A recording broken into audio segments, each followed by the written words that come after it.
더 많은 이야기, 구독, 좋아요, 알림 설정 부탁드립니다.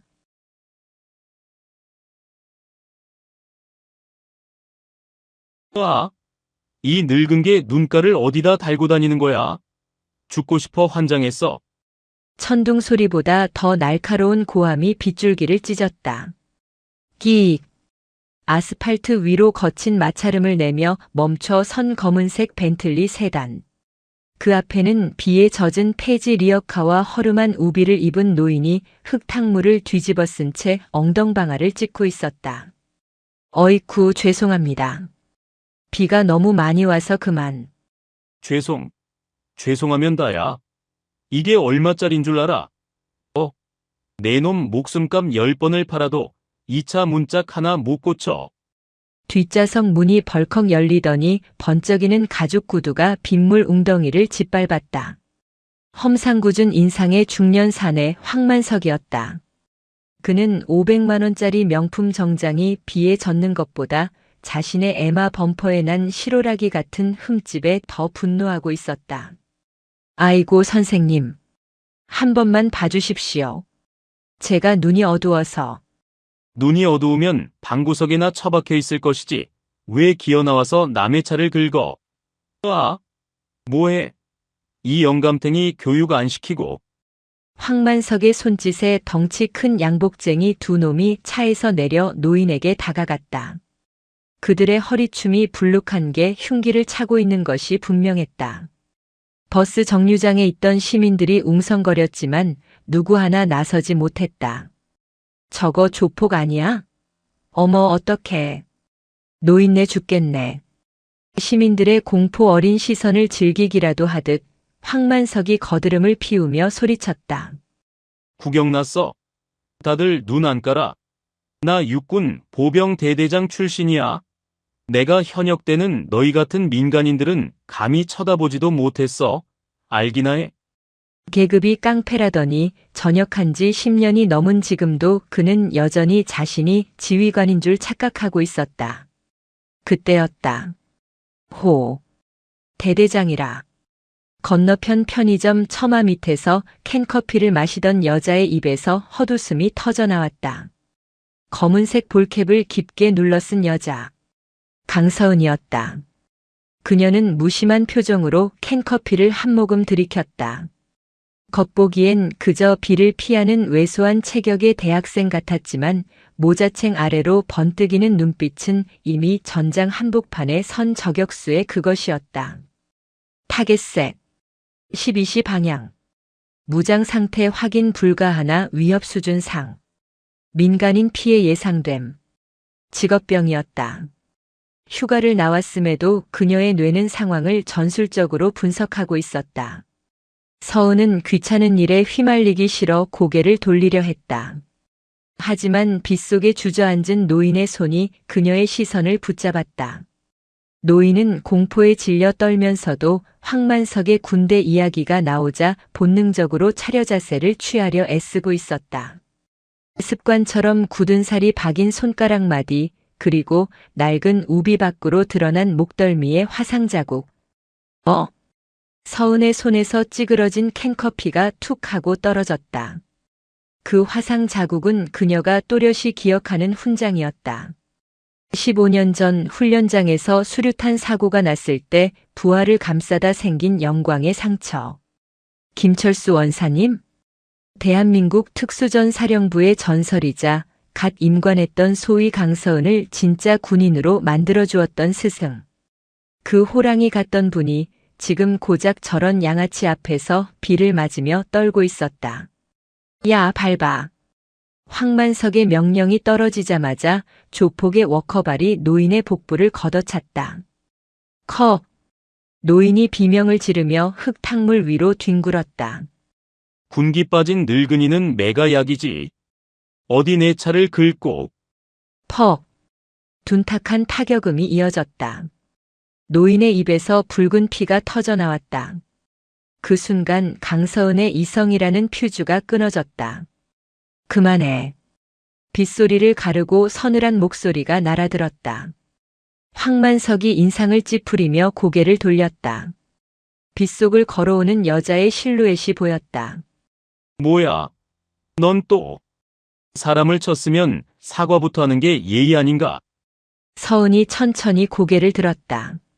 차가운 빗물이 그녀의 얼굴을 타고 흘러내렸지만 눈동자는 불타오르고 있었다. 황만석은 기가 차다는 듯 헛웃음을 터뜨렸다. 아, 요즘 젊은 것들은 겁대가리가 없네. 아가씨, 내가 누군지 못 들었어. 예비역 육군 중령이야. 어디 계집애가 어른들 일에 끼어들어. 중령. 서은의 입꼬리가 비틀렸다. 그 계급장이 쪽팔리지도 않나 보군. 민간인 할아버지를 패는 게 당신이 말하는 군인 정신인가? 이 인연이 황만석의 얼굴이 벌개졌다. 감히 자신의 가장 큰 자부심인 계급을 건드렸다. 전연잡아. 머리채를 잡아서라도 내 앞에 무릎 꿇려. 황만석의 고함에 덩치 큰 조폭 둘이 서은을 향해 성큼성큼 다가왔다. 아가씨, 좋은 말 할 때 꺼져. 얼굴에 칼집 나기 싫으면. 조폭 하나가 잭나이프를 꺼내 들며 위협했다. 하지만 서은은 눈 하나 깜짝하지 않았다. 오히려 그녀는 한 걸음 더 앞으로 다가갔다. 그녀의 머릿속에서는 이미 시뮬레이션이 끝난 상태였다. 선두 타겟 우측 손목 골절. 후방 타겟 경동맥 타격 후 제압. 소요 시간 2.5초. 서은이 자세를 낮추며 튀어나가려던 찰나였다. 쿨럭, 쿨럭. 바닥에 쓰러진 김원사가 피를 토하며 경련을 일으켰다. 숨소리가 심상치 않았다.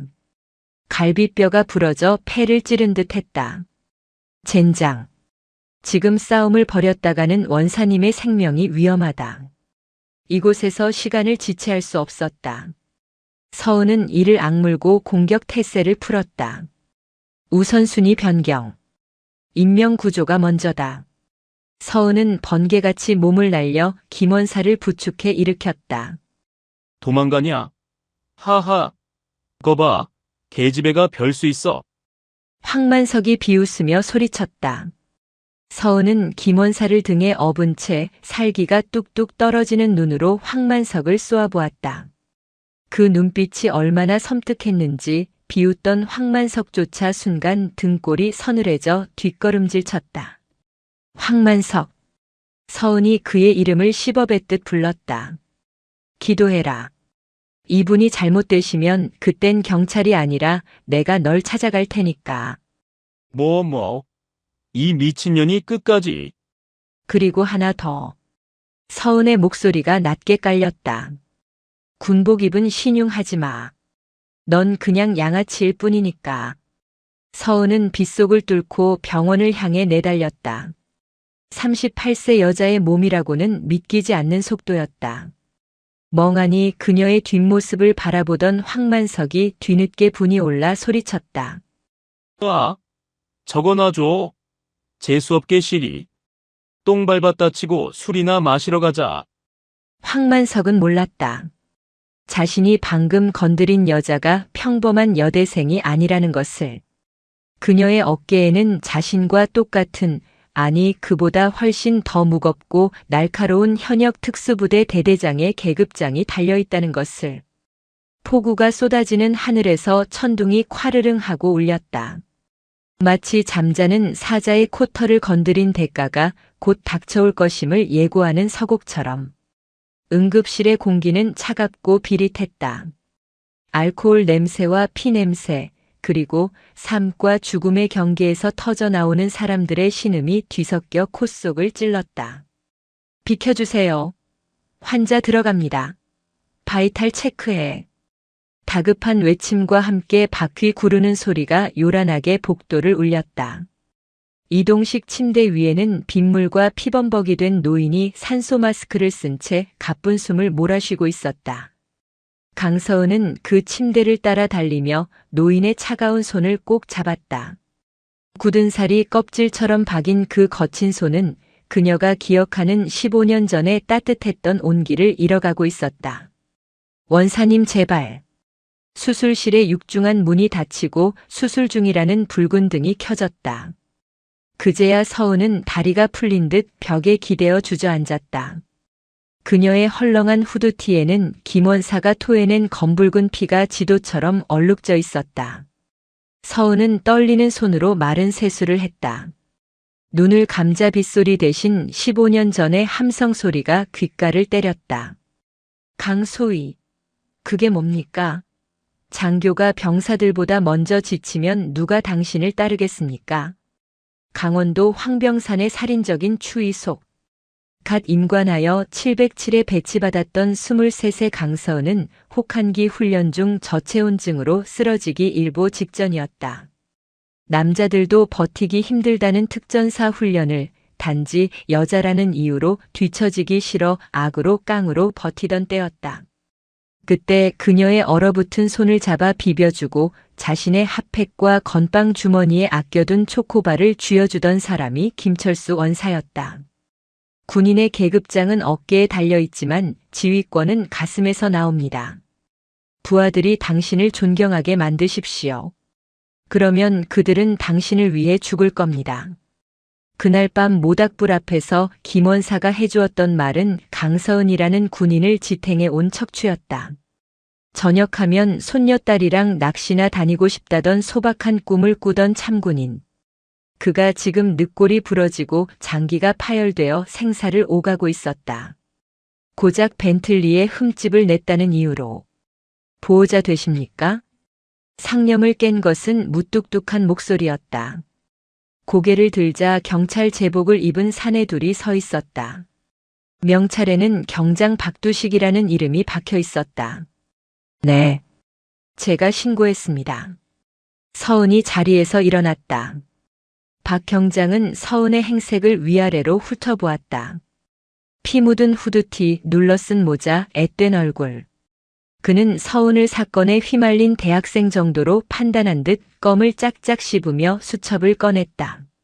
상대방, 그러니까 황만석 씨 측 진술을 들어보니 쌍방이라던데. 할아버지가 먼저 차를 긁고 욕설을 해서 시비가 붙었다면서요? 서은의 눈썹이 꿈틀했다. 쌍방이요? 일방적인 폭행이었습니다. 황만석 씨와 그 부하들이 원사님을 할아버지를 집단 구타했습니다. 저는 목격자고요. 아가씨, 목격자라고 주장하는 건 좋은데 그쪽에는 CCTV가 없어요. 황만석 씨 차량 블랙박스는 고장났다고 하고, 그리고 그 양반이 이 지역 유지인 건 알죠? 전직 군 간부 출신이라 명예를 아주 중요하게 생각하는 분인데 거짓말하겠어? 경찰의 태도는 노골적이었다. 이미 황만석 측과 입을 맞추고 온 것이 분명했다. 피해자는 사경을 헤매는데 가해자의 명예를 운운하는 꼴이라니. 지금 사람이 죽어가고 있습니다. 가해자는 현장에서 도주했고요. 그런데 체포는커녕 진술부터 조작하려는 겁니까? 서은의 목소리가 낮게 깔렸다. 박 경장은 기가 찬다는 듯 헛웃음을 터뜨렸다. 이 아가씨가 말을 함부로 하네. 조작이라니. 우리는 절차대로 하는 거야. 그리고 노인네가 폐지 줍다가 차 긁은 건 팩트잖아. 수리비가 얼만 줄은 알아. 쌍방으로 처리해서 합해 보는 게 그쪽한테도 이득이야. 괜히 법대로 했다가 할아버지 감옥 가. 법. 서은은 입술을 깨물었다. 그녀가 목숨 바쳐 지켜온 조국의 법과 공권력이 이토록 썩어 문드러져 있었다. 그녀가 주머니 속에 있는 군 신분증을 꺼내 이들의 면전에 던져버린다면 태도가 바뀔까? 707 대대장이라는 직함을 들이밀면 굽신거릴까? 하지만 서은은 신분증을 쥔 손에 힘을 주어 참아냈다. 지금 여기서 군인 신분을 밝혀봤자 황만석은 군 선후배 관계를 들먹이며 사건을 군 내부의 문제로 축소하려 들 것이다. 헌병대가 개입하면 절차는 복잡해지고 그 사이 황만석은 증거를 인멸할 시간을 벌게 된다. 아니, 내 방식대로 한다. 서은은 차갑게 가라앉은 눈으로 박 경장을 노려보았다. 똑바로 적으세요. 피해자는 저항하지 않았고 가해자 3명이 집단 린치를 가했다. 내 눈이 증거고 할아버지 몸에 남은 상처가 증거니까. 박 경장은 서운의 서늘한 눈빛에 순간적으로 오한을 느꼈다. 평범한 여대생의 눈이라고는 믿기지 않는 맹수의 안광이었다. 그는 짐짓 헛기침하며 고개를 돌렸다. 거참 말 안 통하네. 나중에 경찰서 와서 정식으로 조서나 써요. 우린 간다. 경찰들이 건들거리며 사라졌다. 수술실 앞 복도에는 다시 정막만이 감돌았다. 서은은 주머니에서 휴대폰을 꺼냈다. 액정에 뜬 날짜를 보니 오늘이 휴가 3일차였다. 그녀는 단축번호 1번을 누르려다 멈칫했다. 부대에 연락하는 순간 이것은 공적인 일이 된다. 이건 개인적인 복수다. 그녀는 휴대폰을 다시 주머니에 넣었다. 수술실의 붉은 등이 꺼진 것은 새벽 4시가 넘어서였다. 다음 날 오후 1인실 병동. 김철수 원사는 다행히 고비는 넘겼지만 의식은 돌아오지 않았다. 갈비뼈 3개가 부러졌고 비장이 파열되었다고 했다. 온몸에 감긴 붕대와 주렁주렁 매달린 링거줄이 그가 겪은 폭력의 잔혹함을 말해주고 있었다. 서은은 창가 의자에 앉아 밤새 한숨도 자지 않고 스승의 곁을 지켰다. 그녀는 사복 차림이었지만 의자에 앉아있는 자세만큼은 흐트러짐 없는 부동자세였다. 그때 복도 끝에서부터 시끄러운 구둣발 소리가 들려왔다. 아니, 병실이 뭐 이리 좁아? 특실 없어? 내가 돈이 없나? 귀에 익은, 아니 귀를 씻어내고 싶을 만큼 역겨운 목소리였다. 병실 문이 거칠게 열렸다. 황만석이었다. 그는 번드르르한 체크무늬 정장에 색안경을 끼고 한 손에는 큼지막한 과일 바구니를 들고 있었다. 뒤에는 어제 봤던 덩치 큰 조폭 2놈이 병풍처럼 따라 들어왔다. 황만석은 침대에 누운 김원사를 보더니 혀를 쯧쯧 찼다. 어이구, 김노인. 거봐, 적당히 좀 기직을 했어. 나이 먹고 뼈도 약한 양반이 왜 객기를 부려가지고 이 고생이야? 그건 문병이 아니었다. 확인 사살이었다. 의식도 없는 사람을 앞에 두고 조롱을 퍼붓는 그의 태도에 서은의 주먹이 하얗게 질렸다. 황만석은 과일 바구니를 협탁 위에 쿵소리 나게 내려놓으며 혼잣말처럼 중얼거렸다. 이거 비싼 거야. 백화점에서 사온 거라고. 먹고 떨어지라는 뜻이지. 합의금 넉넉히 넣었으니까 서장님한테 가서 도장이나 찍어. 그가 봉투 하나를 김원사의 베개맡에 던지듯 놓았다. 그러다 문득 창가 역광 속에 앉아있는 서은을 발견했다. 너 그때 걔 아니냐? 황만석이 색안경을 살짝 내리며 서은을 쳐다보았다. 어제는 비에 젖고 어두워서 잘 못 봤는데 밝은 곳에서 보니 꽤 반반한 얼굴이었다. 30대 후반이라는 나이가 무색할 만큼 피부는 희고 고왔으며 특히 쌍꺼풀 없는 매서운 눈매가 묘하게 정복욕을 자극했다. 아, 도망간 줄 알았더니 여기 숨어 있었네. 노인네 손녀라도 되나? 황만석이 능글맞은 미소를 지으며 서은에게 다가왔다. 병실 안이 그의 싸구려 향수 냄새로 진동했다. 할아버지가 남한테 피해를 줬으면 보호자가 책임을 져야지. 안 그래? 그가 서은의 앞까지 다가와 섰다. 덩치 차이가 확연했지만 서은은 미동도 하지 않았다. 오히려 그녀는 천천히 고개를 들어 황만석의 눈을 똑바로 응시했다. 나가. 짧고 건조한 한마디였다. 황만석은 잘못 들었다는 듯 귀를 후비적거렸다. 뭐? 나가. 이 기집애가 반말이네. 오냐 오냐 해주니까 내가 동네 아저씨로 보이나 본데. 나 예비역 육군 중령. 안 궁금해. 서은이 자리에서 일어났다. 그녀가 일어서자 팽팽한 긴장감이 병실을 채웠다. 당신이 전직 대대장이든 깡패 두목이든 관심 없어. 지금 당장 내 눈앞에서 그리고 원사님 곁에서 꺼져. 이건 경고가 아니라 명령이야. 허. 황만석은 어이가 없어서 헛웃음을 터뜨렸다. 감히 내 구역에서 이깟 계집애가 나한테 명령을 해? 야, 이년 봐라. 말로 하니까 못 알아쳐먹네. 얼굴이 반반해서 좀 봐주려고 했더니 황만석이 서은의 턱을 잡으려고 손을 뻗었다. 그 손이 서은의 피부에 닿기 직전이었다. 콰직, 섬뜩한 파열음이 들렸다. 황만석의 비명이 아니었다. 서은의 손이 황만석이 가져온 과일 바구니의 손잡이를 쥐고 있었다. 단단한 등나무로 꼬아 만든 굵은 손잡이가 서은의 악력에 의해 가루처럼 바스라져 툭 끊어졌다. 황만석의 손이 허공에서 멈췄다. 그는 믿을 수 없다는 눈으로 으스러진 바구니 손잡이와 서은의 무표정한 얼굴을 번갈아 보았다. 저 가녀린 손 어디에서 저런 괴력이 나오는 거지? 손 치워. 그 더러운 손가락 부러뜨리기 전에. 서은의 목소리는 낮았지만 그 안에 담긴 살기는 실제 않은 흉기처럼 황만석의 목을 겨누고 있었다. 그것은 수많은 실전과 사선을 넘어본 자만이 뿜어낼 수 있는 진짜의 기백이었다. 등 뒤에 서 있던 조폭들조차 본능적인 위협을 느끼고 주춤거렸다. 황만석은 침을 꿀꺽 삼켰다.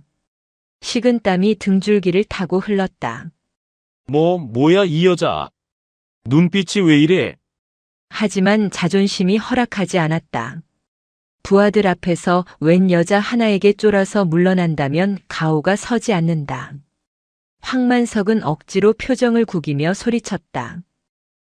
미친년이 힘만 세 가지고. 두고 보자.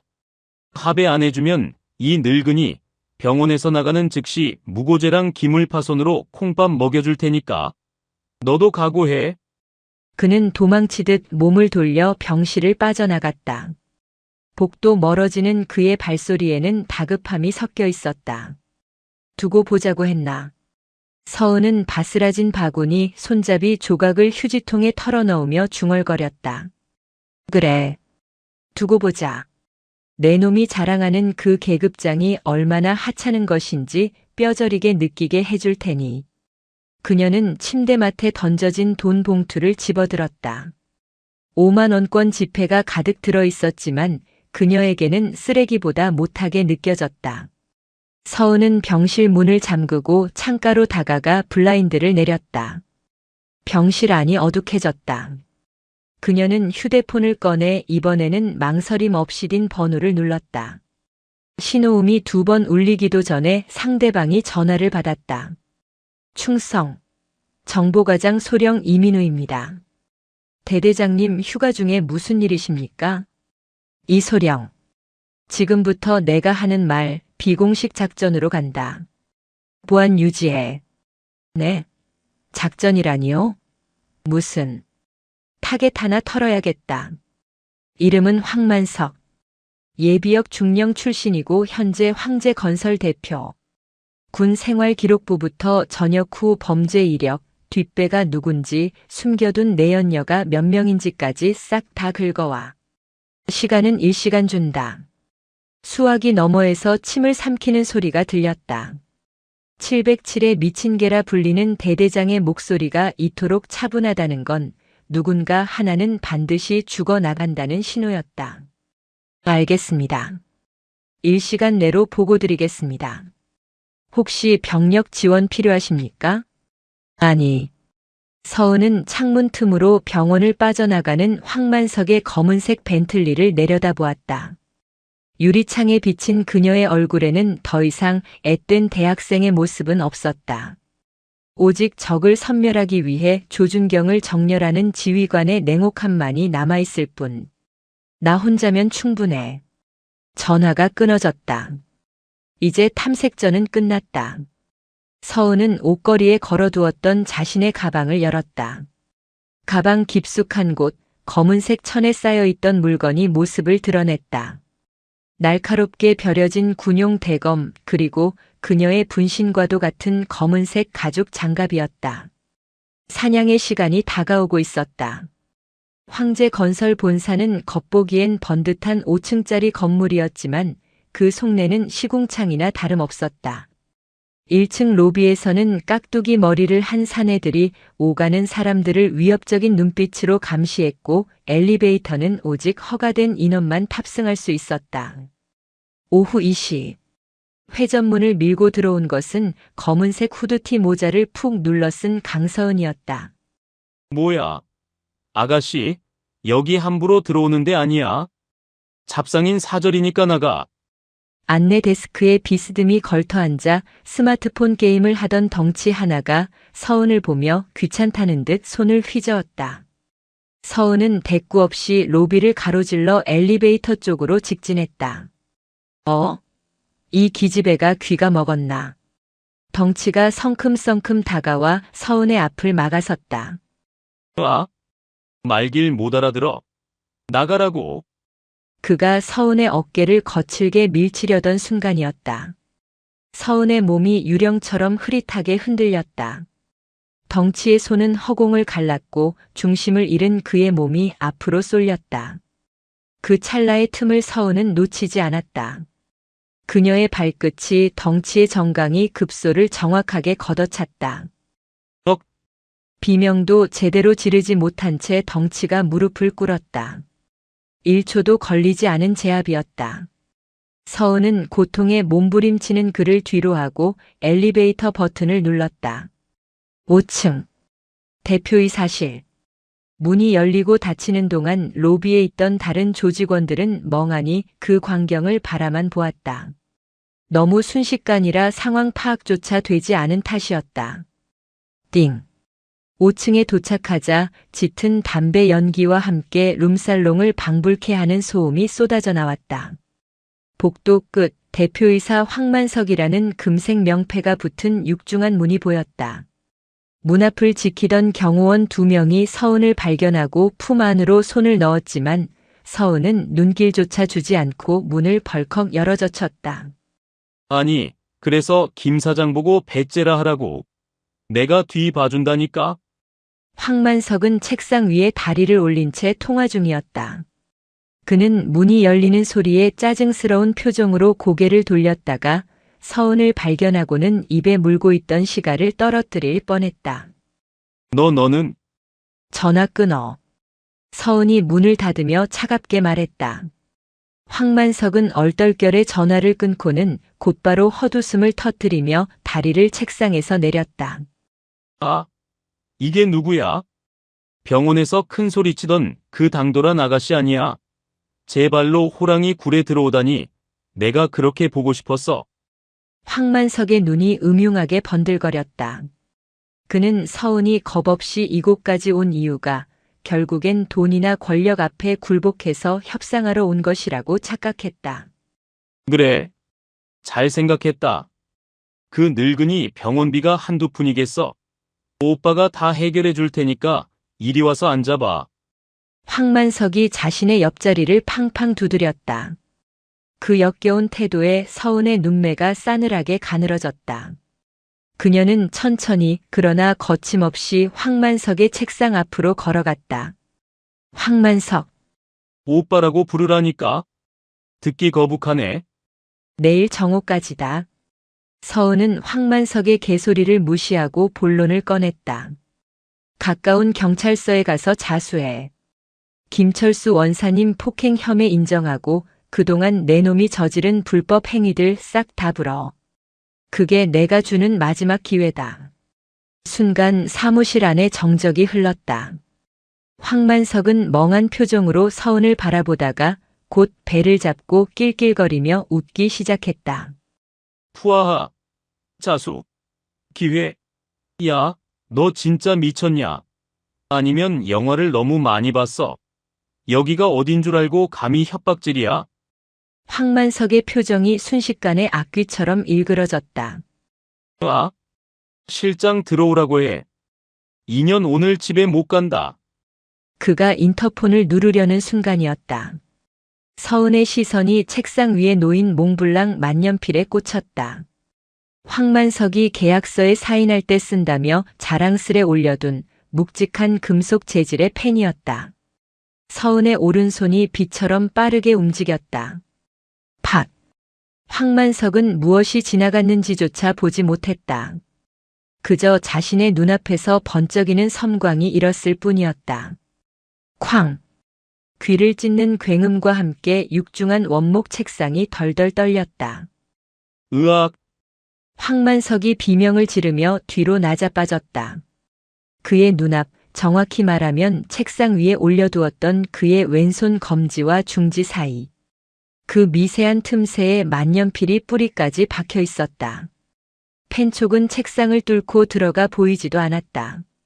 만약 조준이 1mm만 빗나갔어도, 아니 서은이 마음만 먹었다면 황만석의 손가락은 이미 잘려나갔을 터였다. 헉. 황만석은 사색이 되어 덜덜 떨리는 손을 부여잡았다. 손가락 사이에서 느껴지는 금속의 차가운 냉기가 심장까지 얼어붙게 만들었다. 이것은 단순한 힘이 아니었다. 인간의 동체 시력을 넘어서는 속도, 그리고 오차 없는 정밀함. 이 여자는 진짜였다. 서은은 공포에 질린 황만석에게 상체를 숙이며 나직하게 속삭였다.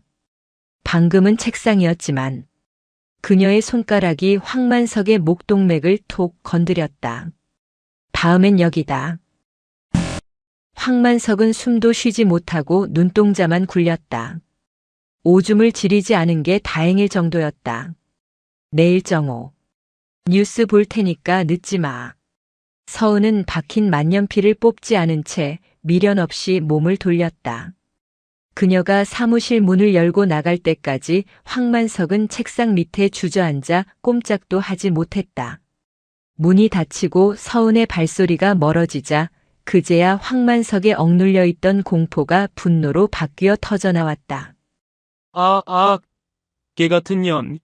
저 미친년 잡아. 당장 잡아오라고.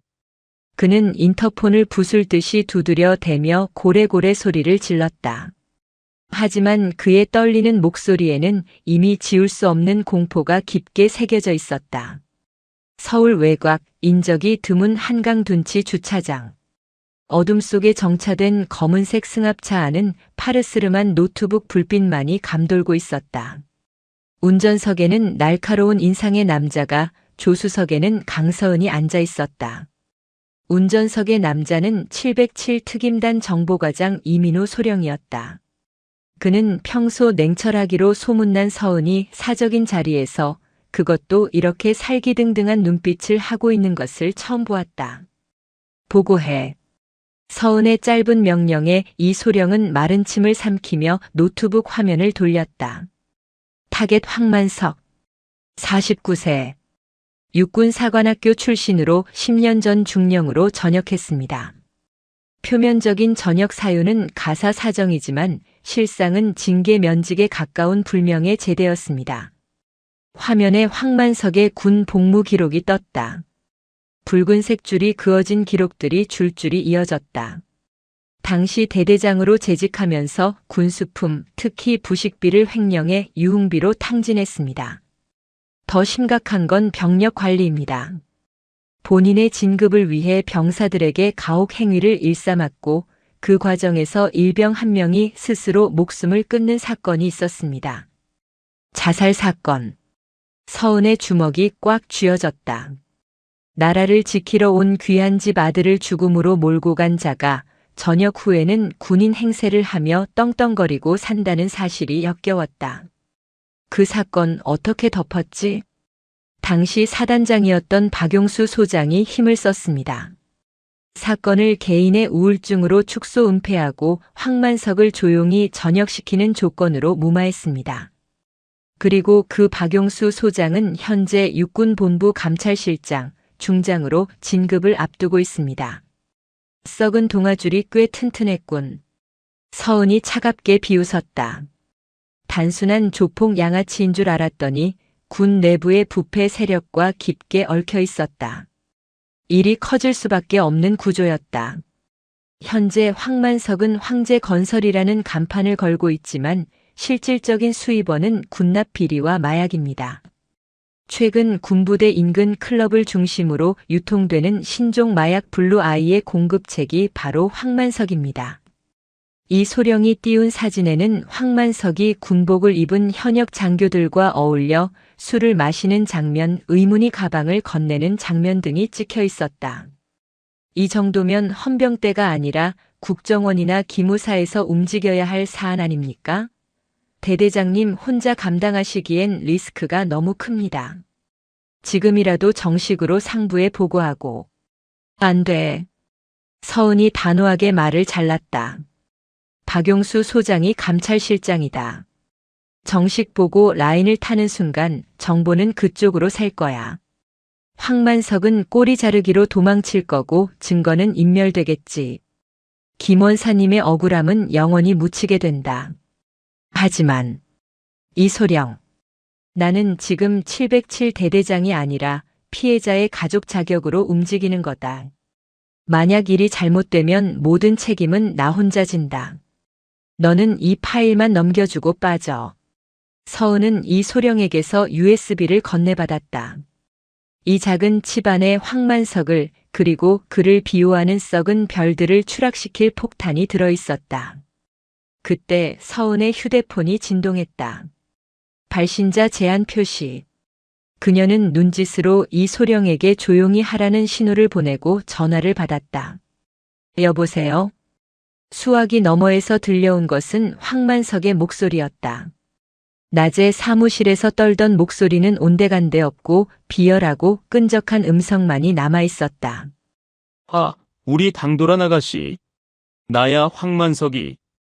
번호는 어떻게 알았지? 내가 말했잖아. 나 대대장 출신이라고. 사람 하나 찾는 건 일도 아니지.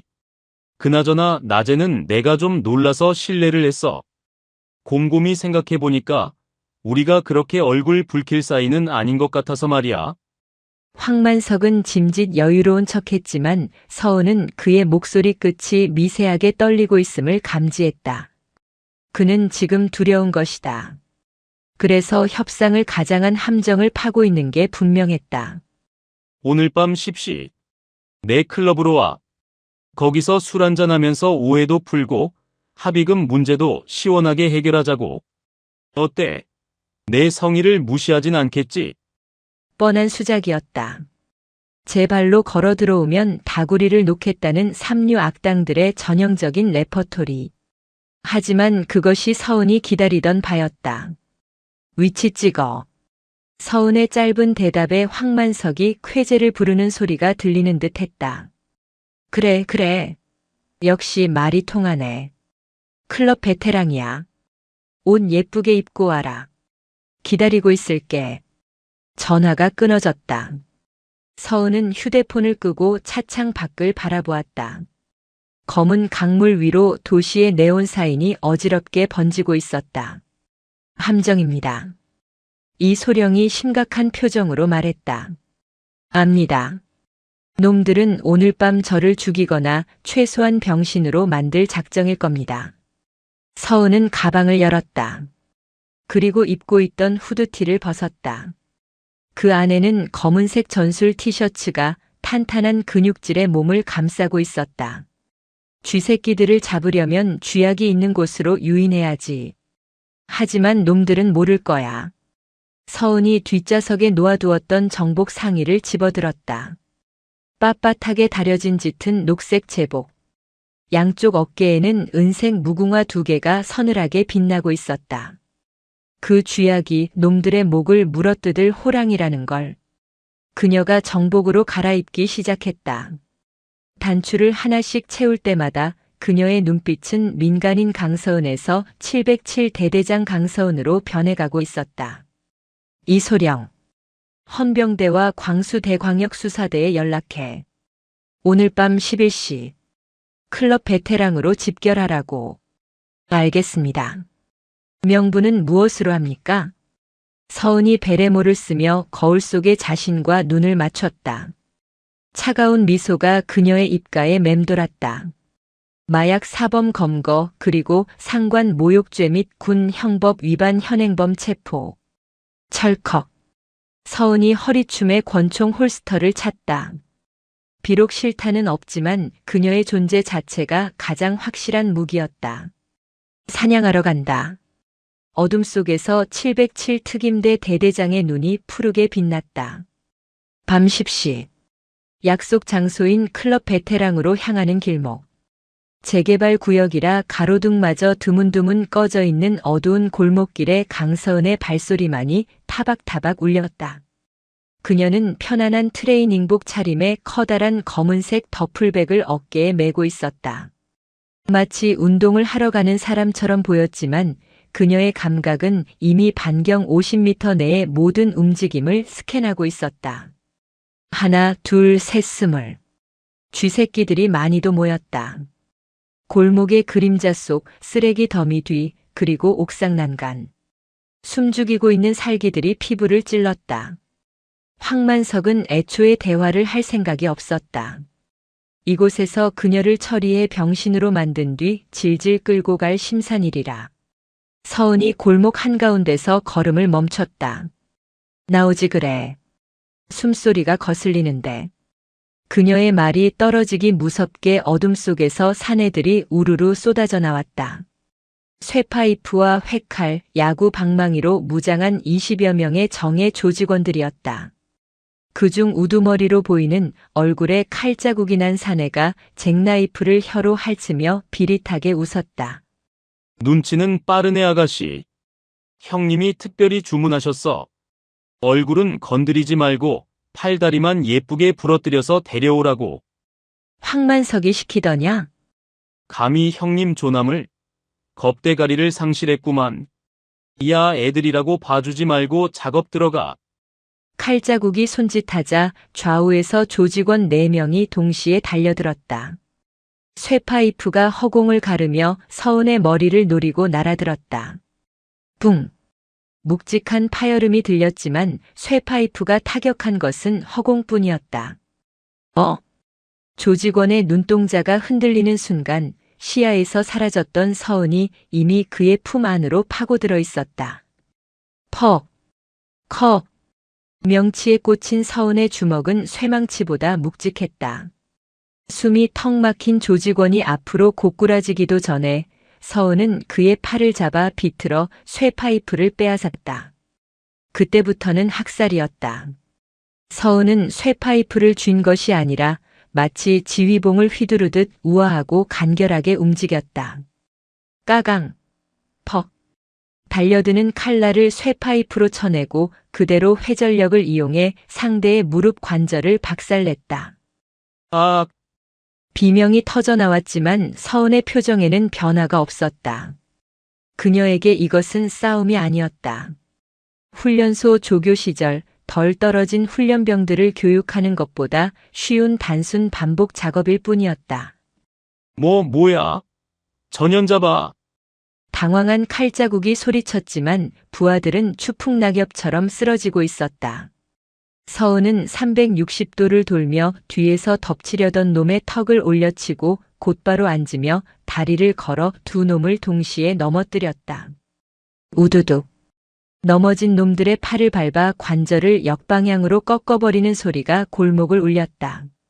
잔혹할 만큼 철저한 파괴였다. 그녀는 다시는 이들이 주먹을 쓰지 못하도록 확실하게 폐기 처분하고 있었다. 불과 3분. 20명의 건장한 사내들이 바닥에 뒹굴며 신음하고 있었다. 서은의 트레이닝복에는 피 한 방울 튀지 않았다. 그녀는 손에 든 이제는 엿가락처럼 휘어진 쇠파이프를 툭 던져버렸다. 그리고 덜덜 떨며 뒷걸음질 치는 칼자국에게 다가갔다. 오지 마. 나 사람 죽여본 놈이야. 칼자국이 발악하며 칼을 휘둘렀다. 하지만 서은은 귀찮다는 듯 손을 뻗어 날아오는 칼날을 맨손으로 잡는 것이 아니라 손목을 낚아채 비틀어버렸다. 깍. 손목뼈가 가루가 되는 고통에 칼자국이 무릎을 꿇었다. 서은은 그의 머리채를 잡아 자신의 눈높이로 들어올렸다. 황만석, 어디 있나? 클럽 VVIP 룸의 사단장님이랑. 사단장? 서은의 눈매가 날카로워졌다. 역시 박용수 소장이 와 있었다. 그래. 파티 멤버가 화려하네. 서은은 칼자국을 쓰레기 더미 위로 던져버렸다. 전해라. 손님이 가고 있다고. 아주 화가 많이 난 손님이. 서은은 바닥에 내려놓았던 더풀백을 집어들었다. 그녀는 골목 끝 클럽의 네온 사인이 번쩍이는 곳을 바라보았다. 이제 옷을 갈아입을 시간이었다. 클럽 베테랑 앞은 불야성이었다. 고급 외제차들이 질비하게 늘어서 있고 짧은 치마를 입은 여자들과 명품으로 휘감은 남자들이 입장을 위해 줄을 서 있었다. 쿵, 쿵, 쿵, 쿵. 심장을 울리는 베이스 소리가 건물 밖까지 새어나왔다. 입구를 지키는 덩치 큰 가드들은 이어폰을 낀 채 거만하게 사람들을 훑어보고 있었다. 그때 인파를 가르고 누군가가 뚜벅뚜벅 걸어왔다. 사람들의 시선이 일제히 그곳으로 쏠렸다. 클럽과는 전혀 어울리지 않는, 아니 이 밤거리 자체와 이질적인 복장이었기 때문이었다. 짙은 녹색의 육군 정복 서버스 유니폼, 칼같이 잡힌 바지주름, 왼쪽 가슴에 달린 휘황찬란한 약장과 공수 휘장, 그리고 어깨 위에서 가로등 불빛을 받아 서늘하게 빛나는 은색 무궁화 2개. 강서은이었다. 그녀는 베레모를 눈썹 위까지 눌러쓰고 허리에는 권총 홀스터와 진압봉을 찬 채 당당하게 입구로 향했다. 뭐야? 웬 군발이야? 와, 여자인데 포스 장난 아니다. 코스프레인가? 사람들이 수군거렸지만 서은은 앞만 보고 걸었다. 입구를 막고 있던 가드장이 인상을 찌푸리며 그녀의 앞을 가로막았다. 어이, 군인 아저씨. 아니, 아줌마인가? 여기 물 관리하는 데라 군복 입고는 못 들어갑니다. 위수지역 이탈 아니야? 헌병 부르기 전에 꺼지시지. 가드장은 그녀의 계급장이 무엇을 의미하는지조차 모르는 무식한 놈이었다. 그저 남의 영업장에 와서 행패 부리는 취객 정도로 취급했다. 서은이 멈춰섰다. 선글라스 너머의 눈이 가드장을 관통했다. 길 비켜. 공무 수행 중이다. 공무? 하. 미치겠네. 야, 여기 미친 군발이 하나 왔다. 끌어내. 가드장의 신호에 옆에 있던 가드 2명이 서은의 양팔을 잡으려 했다. 손대지 마라. 서은의 목소리가 낮게 깔렸다. 군복에 손대는 순간 민간인 폭행이 아니라 군 형법상 상관에 대한 특수 폭행 및 공무집행방해로 간주한다. 그땐 내가 널 죽여도 정당방위야. 이게 진짜 돌았나? 가드 하나가 서은의 어깨를 거칠게 밀쳤다. 그 순간 서은의 손이 번개처럼 움직여 가드의 턱을 올려쳤다. 소리도 없이 가드가 기절해 쓰러졌다. 옆에 있던 가드가 주먹을 날렸지만 서은은 고개만 살짝 까딱해 피한 뒤 명치에 니킥을 꽂아 넣었다. 순식간에 2명이 거품을 물고 쓰러졌다. 클럽 입구는 비명과 함께 아수라장이 되었다. 가드장이 기겁하며 뒷걸음질 쳤다. 너 뭐야? 비키라고 했다. 서은은 쓰러진 가드들을 넘어서 클럽 안으로 진입했다. 사이키 조명이 번쩍이고 시끄러운 음악 소리가 귀를 때리는 클럽 내부. 스테이지에서 춤추던 사람들이 정복을 입은 군인의 등장에 하나둘 동작을 멈췄다. 모세의 기적처럼 길이 열렸다. 서은은 그 길을 따라 VVIP 룸이 있는 2층 계단으로 향했다. 중간중간 기도들이 달려들었지만 서은은 걸음을 멈추지 않았다. 달려들면 쳐내고 막아서면 뚫었다. 그녀의 움직임은 절도 있고 간결했다. 춤을 추듯 날아오는 주먹을 피하고 뼈와 급소를 정확하게 타격했다. 우당탕, 콰직, 테이블이 엎어지고 술병이 깨졌다. 음악 소리는 여전했지만 클럽 안은 공포로 물들었다. 저 여자 뭐야? 특전사야? 미쳤어. 사람을 인형처럼 던져버리잖아. 2층 난간에서 이 광경을 지켜보던 지배인이 사색이 되어 무전기에 대고 소리쳤다. 대표님, 비상입니다. 웬 미친 여자가 다 뚫고 올라갑니다. 막을 수가 없습니다. 서은은 계단의 마지막 단을 밟았다. 그녀의 정복에는 먼지 하나 묻지 않았지만 뒤따라오던 1층의 자네들은 처참했다. 그녀는 숨 하나 고르지 않고 VVIP 룸의 황금색 문 앞에 섰다. 문 안쪽에서는 낄낄거리는 웃음소리와 고급 양주잔 부딪히는 소리가 들려왔다. 바깥 세상이 지옥이 된 줄도 모르고 그들만의 천국을 즐기고 있는 쥐새끼들. 서은은 주먹을 쥐었다. 그리고 예의 따위는 개나 줘버리라는 듯 군화발로 문을 힘껏 걷어찼다. 쾅!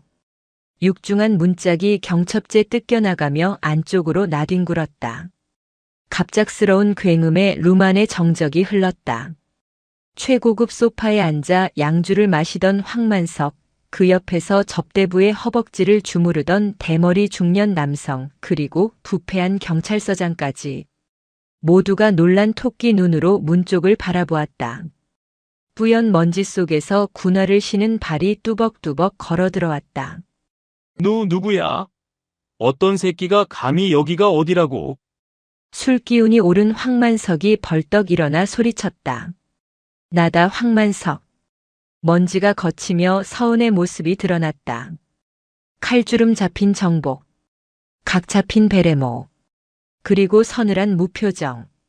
황만석은 순간 자신의 눈을 의심했다. 낮에 봤던 그 건방진 계집애가 맞나? 옷차림이 왜 저래? 코스프레라도 하고 온 건가? 하지만 그의 옆에 있던 대머리 중년 남성, 육군본부 감찰실장 박용수 소장은 달랐다. 그는 서은의 모습을 보자마자 들고 있던 술잔을 떨어뜨렸다. 쨍그랑. 가 강서은? 박 소장의 입술이 파르르 떨렸다. 대한민국 군인이라면, 특히 특수전 사령부 소속이라면 모를 수가 없는 이름. 38세 최연소 대대장 진급. 707에 살아있는 전설. 미친 개. 황만석은 박 소장의 반응을 눈치채지 못하고 삿대질을 해댔다. 야, 너 돌았냐? 군복? 아이고, 이제 별짓을 다 하는구나. 예비역 대대장 앞에서 군복 입고 재롱 떨러 왔냐? 당장 그거 안 벗어? 서은은 대꾸 없이 황만석을 향해 걸어갔다. 이게 진짜. 야, 애들 다 어디 갔어? 2년 안 끌어내고. 황만석이 고래고래 소리를 질렀지만 밖에서는 아무런 인기척도 없었다. 이미 서은에 의해 전멸했기 때문이었다. 서은이 테이블 앞까지 다가왔다.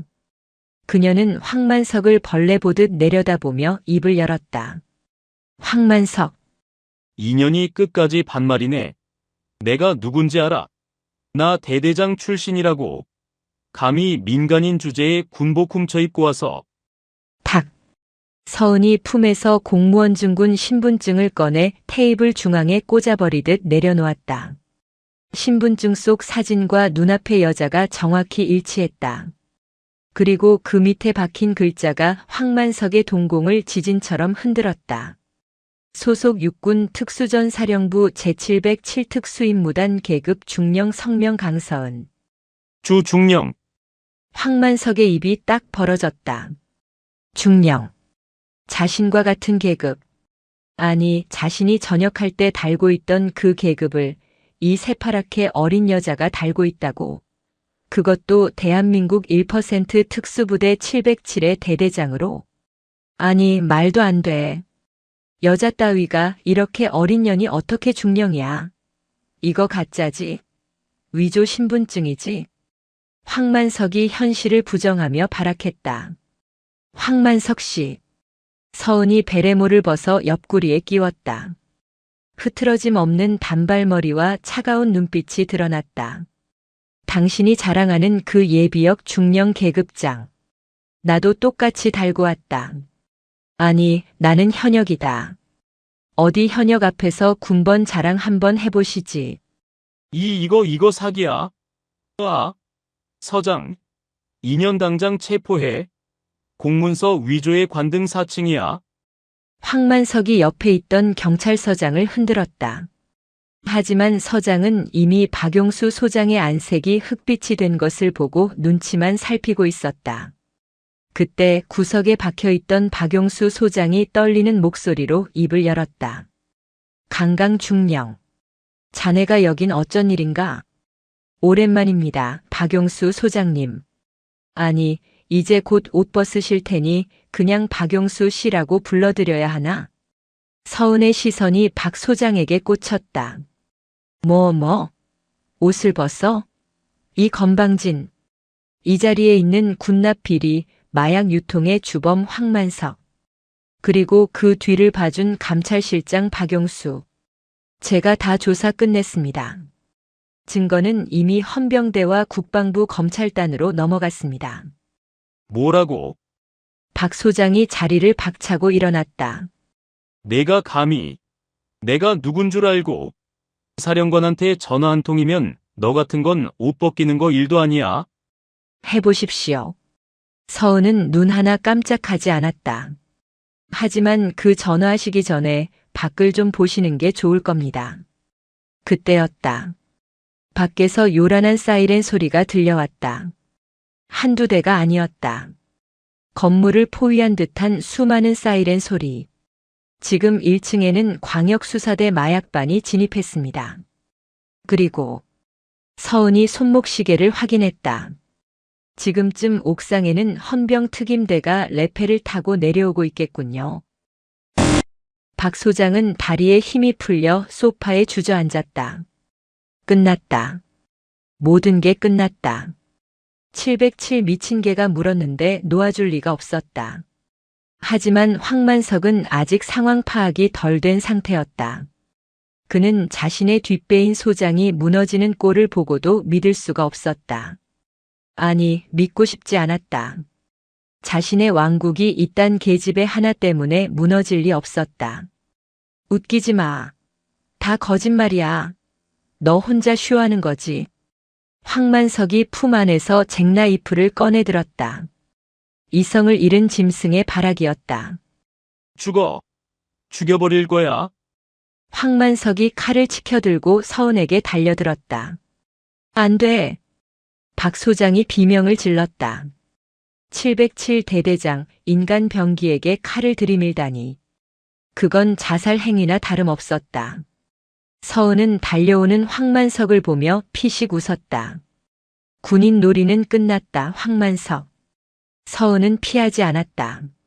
황만석의 칼날이 그녀의 목전까지 다가온 순간 서은의 왼손이 뱀처럼 뻗어나가 황만석의 손목을 낚아챘다. 콰드득. 끄악. 손목이 90도로 꺾이며 칼이 바닥으로 떨어졌다. 하지만 서은은 멈추지 않았다. 이건 원사님 목. 퍽. 서은의 정권이 황만석의 명치에 꽂혔다.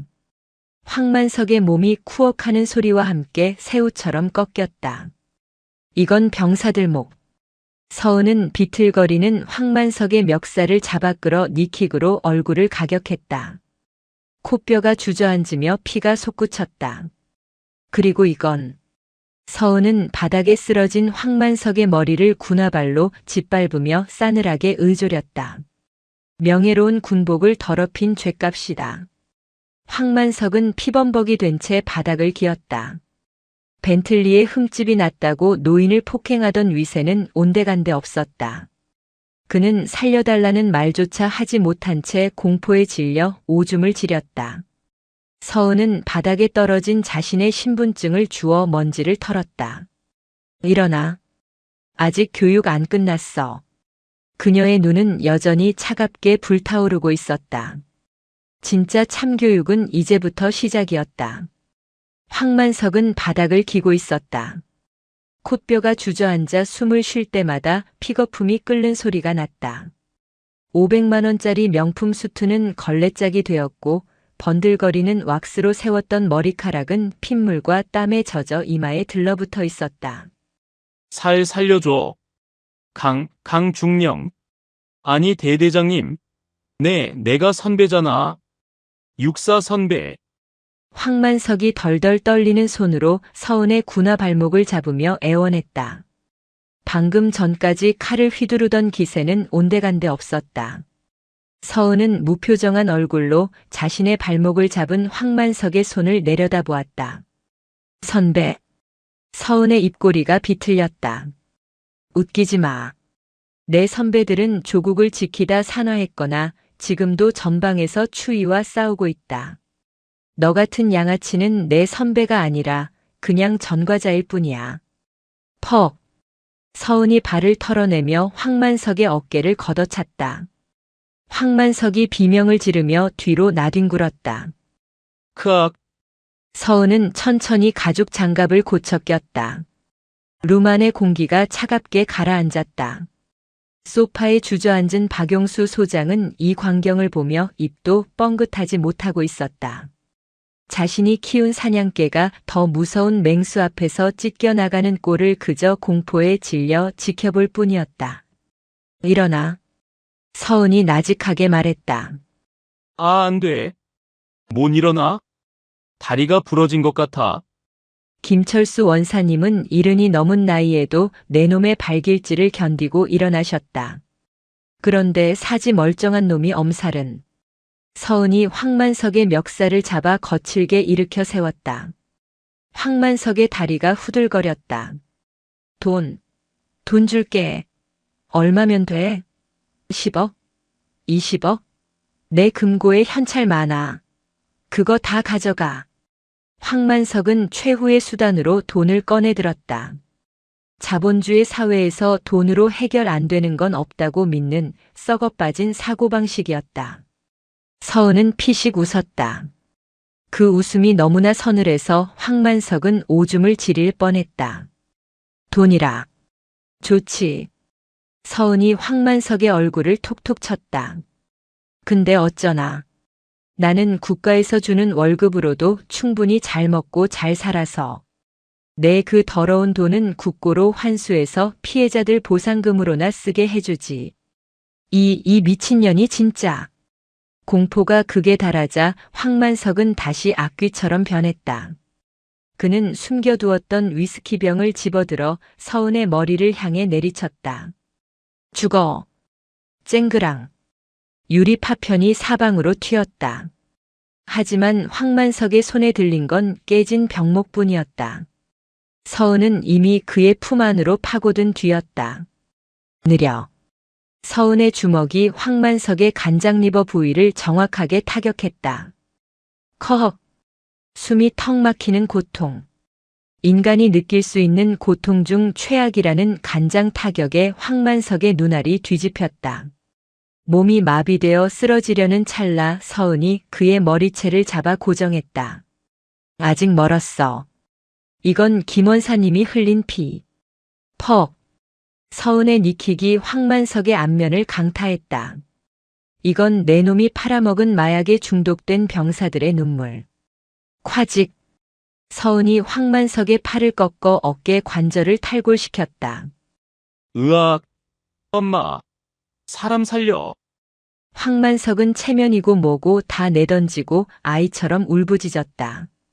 하지만 룸 밖은 이미 시끄러운 사이렌 소리와 고함으로 가득 차 있어 아무도 그의 비명을 들어주지 않았다. 서은은 황만석을 바닥에 내동댕이 쳤다. 그리고 옆에 있던 박용수 소장을 돌아보았다. 박 소장님. 나는 아무 짓도 안 했네. 저놈이 혼자 다 한 거야. 나는 그냥 술 한잔하러 왔다가.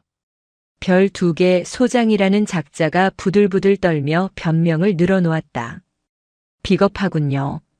서은이 싸늘하게 일갈했다. 부하가 죄를 지으면 지휘관이 책임을 지는 게 군인의 도리입니다. 그런데 10년 전에는 꼬리 자르기로 덮더니 지금도 도망칠 궁리만 하십니까? 서은은 품에서 USB를 꺼내 테이블 위에 던졌다. 당신의 차명 계좌 황만석과의 통화 녹취록, 마약 밀매 자금 세탁 내역. 여기 다 들어있습니다. 헌병대가 아주 좋아할 겁니다. 그걸 내가 어떻게 해? 박 소장의 얼굴이 사색이 되었다. 그때였다. 동작 그만. 헌병이다. 쾅. 하고 문이 열리며 검은색 대테러복을 입은 헌병 특수임무대 SDT 요원들이 들이닥쳤다. 그들의 총구는 정확하게 황만석과 박 소장을 겨누고 있었다. 전원 손머리 위로. 저항하면 발포한다. 뒤이어 정복을 입은 헌병 장교가 들어왔다. 그는 난장판이 된 룸과 피투성이가 된 황만석, 그리고 그 가운데 우뚝 서 있는 강서은을 보고 잠시 멈칫했다. 강중령님? 오셨습니까? 서은은 흐트러진 옷매무새를 정리하며 차분하게 대답했다. 현행범들입니다. 민간인 특수상해, 마약류 관리법 위반, 그리고 군사기밀 유출 및 뇌물수수. 서은은 발밑에서 꿈틀거리는 황만석을 턱짓으로 가리켰다. 이자는 상태가 좀 안 좋으니 병원부터 보내시죠. 치료가 끝나면 영창이든 감옥이든 알아서 하시고. 헌병들이 달려들어 황만석에게 수갑을 채웠다. 황만석은 끌려가면서도 서은을 향해 악을 썼다. 강서은, 내가 가만둘 것 같아? 내 뒤에 누가 있는지 알아? 내가 나가기만 하면 넌 죽었어. 죽여버릴 거야. 서은은 끌려가는 황만석의 귀에 대고 마지막으로 속삭였다. 못 나와. 뭐? 넌 거기서 죽을 거니까. 감옥이 너한테는 천국보다 안전할 거야. 밖에 나오면 내가 또 찾아갈 테니까. 황만석의 눈동자에 진정한 절망이 서렸다. 그는 자신이 건드려선 안 될 지옥의 사신을 건드렸음을 그제야 뼈저리게 깨달았다. 박용수 소장 역시 계급장이 뜯긴 채 연행되었다. 그는 서은을 지나치며 고개를 푹 숙였다. 쪽팔림과 후회가 뒤섞인 패배자의 모습이었다. 모든 상황이 정리되고 헌병 장교가 서은에게 경례를 붙였다. 협조 감사합니다, 대대장님. 그런데 상부 지시상 대대장님도 동행하셔야겠습니다. 아시겠지만 절차상. 압니다. 서은은 담담하게 자신의 양손을 내밀었다.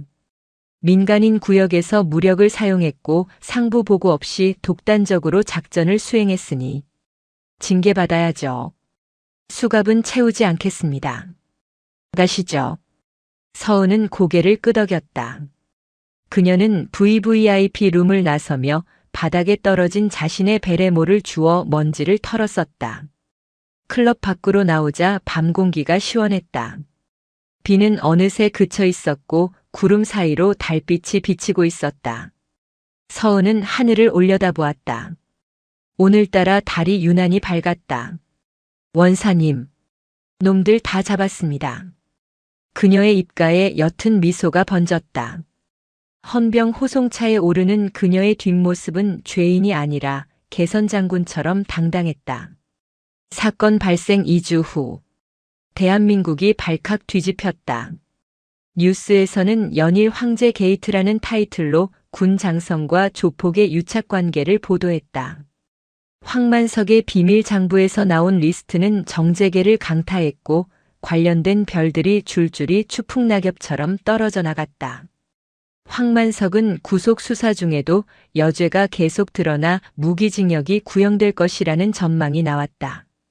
그는 감옥 독방에서 강서은이 찾아올까봐 매일 밤 악몽에 시달린다고 했다. 그리고 국방부 대회의실. 무거운 침묵 속에 징계위원회가 열리고 있었다. 테이블 맞은편에는 근엄한 표정의 장군들이 앉아 있었고 그 앞에는 정복을 입은 강서은이 부동자세로 서 있었다. 강서은 중령. 위원장인 인사사령관중장이 안경을 고쳤으며 서류를 넘겼다.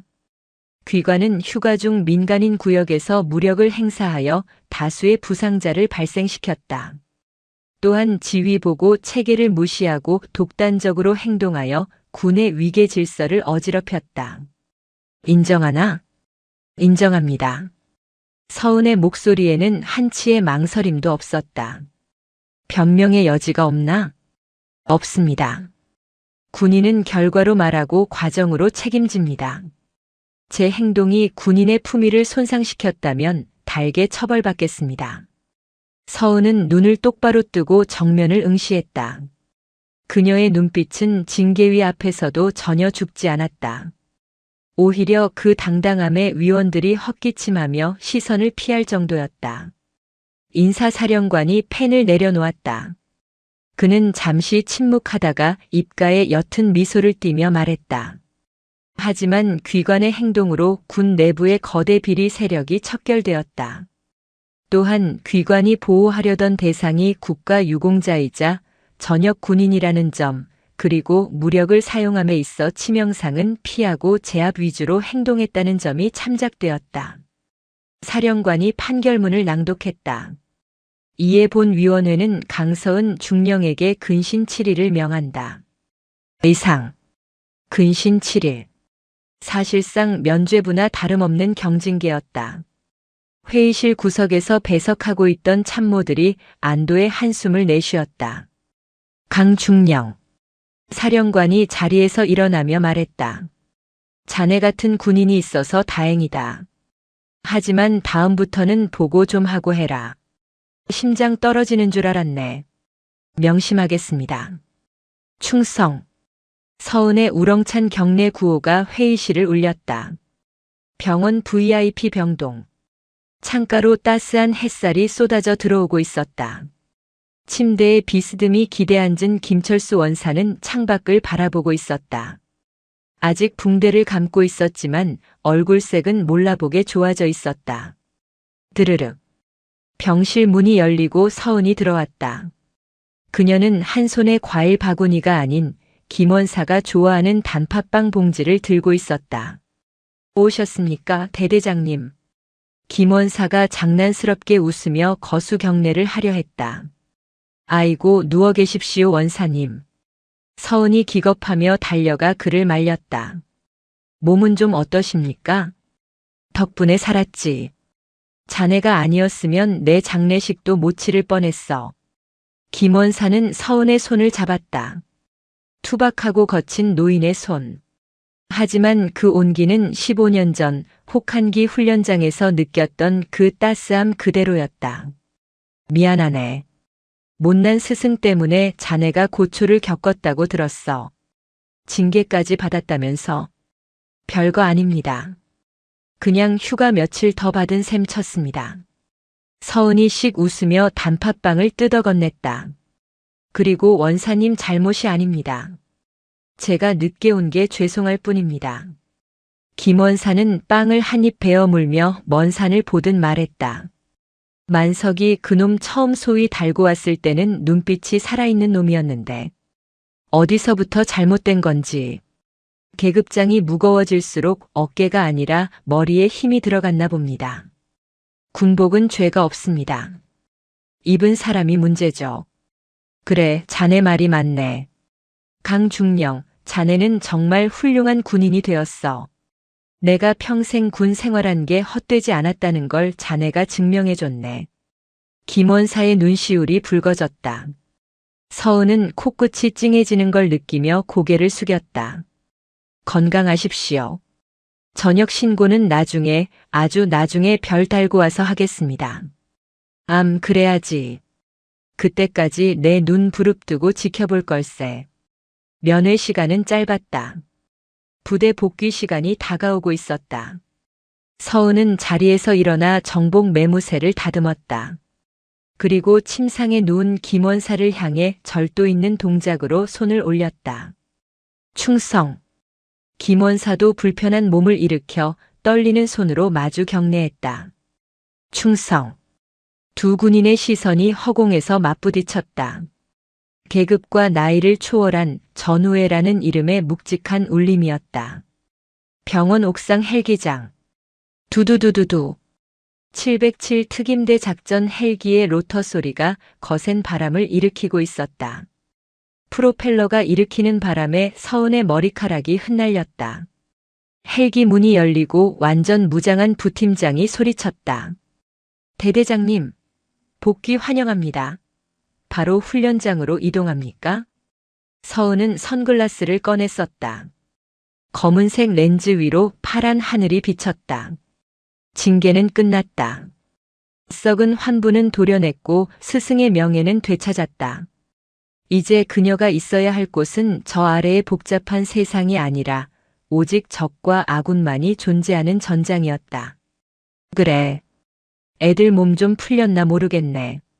서은이 헬기에 올라타며 헤드셋을 착용했다. 가자. 나라 지키러.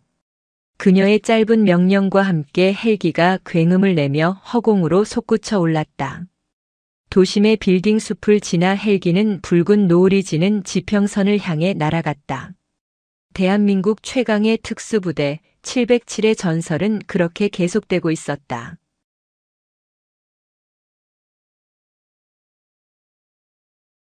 더 많은 이야기, 구독, 좋아요, 알림 설정 부탁드립니다.